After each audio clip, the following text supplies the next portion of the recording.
Sa video na to, ang aaralin natin is kung paano gamitin yung letter at saka yung shape mask. Kagaya nito.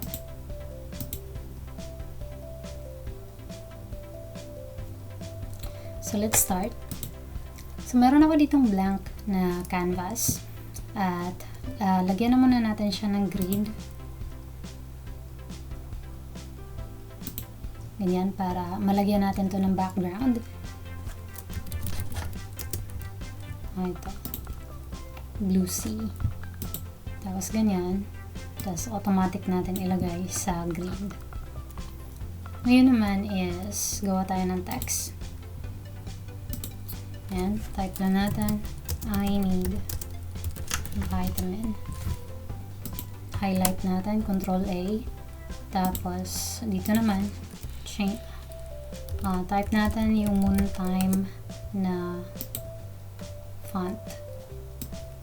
Tapos palakihin lang natin at i-highlight ulit para i-change yung kulay into white.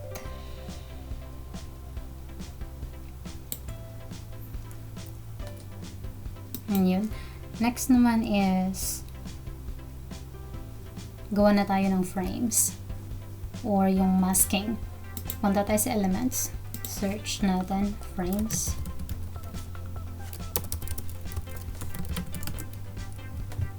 Tapos, hanapin natin yung letters.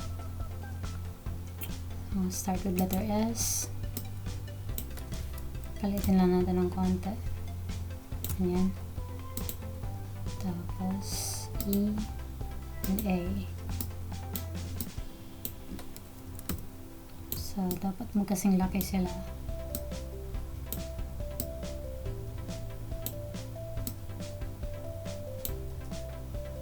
Next naman is gamitan natin ng shapes. So ito. Rotate lang natin.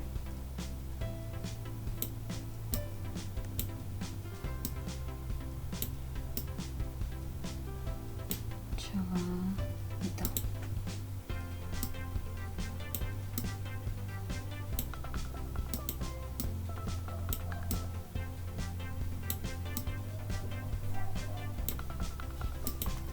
So, yan na, meron na tayong C. Ngayon naman is, punta tayo sa photos. Lagyan natin ng, search tayo ng blue. Para malagyan to ng kulay. Kasi, hindi to ma-change yung kulay nito. Try lang natin kung pwede ma-change. Sorry. Blue. Okay, manual na lang natin.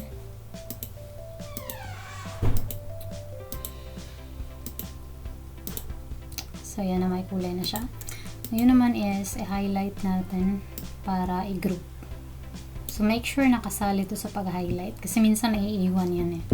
So, dahil naka-highlight na yan lahat, i-group natin. So, naka-group na. Ayan. Next naman is, duplicate. Click lang natin yan. Tapos, naka-duplicate na siya. At ngayon, lagyan natin siya ng video ng waves o kaya sea.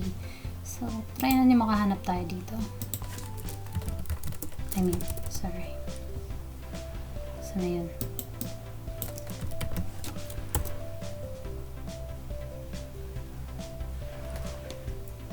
So, pwede tayo mamili dito. Oops, na-delete ata yun kanina.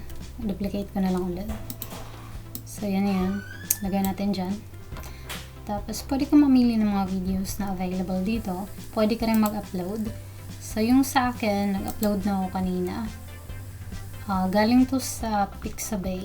So, kung hindi ka pa familiar, pixabay.com po yung ginagamit ko kapag kumukuha ako ng ano.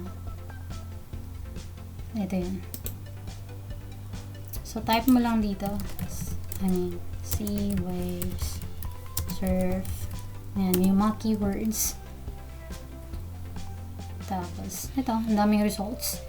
So, ang pinili ko, dito lang ako kumuha ng video kanina. Tapos, piliin mo lang, tapos i-download. At saka, pag naka-download ka na, balik ka dito sa Canva. Click mo tong upload. Tapos, for example, ganito, upload. Tapos, i-click mo lang kung ano yung file na gusto mo. So ito, i-replace ko na yung video dito. So, drag and drop lang. Pero ingat lang na hindi siya mapalitan yung background natin. Yan, tapos i-double click lang para i-resize. Tapos click mo yung done. So, isa-isahin mo yan.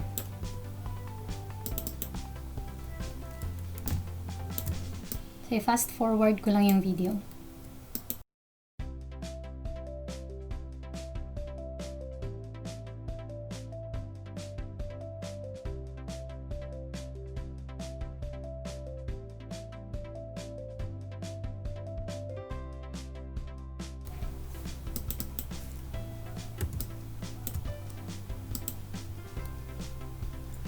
So, ito na. Tapos na.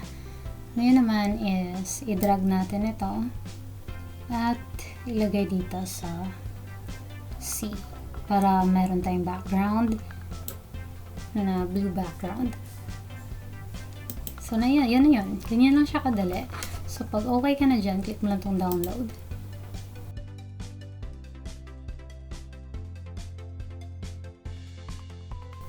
So, pag natapos na yan, ang magiging result niya is ganito.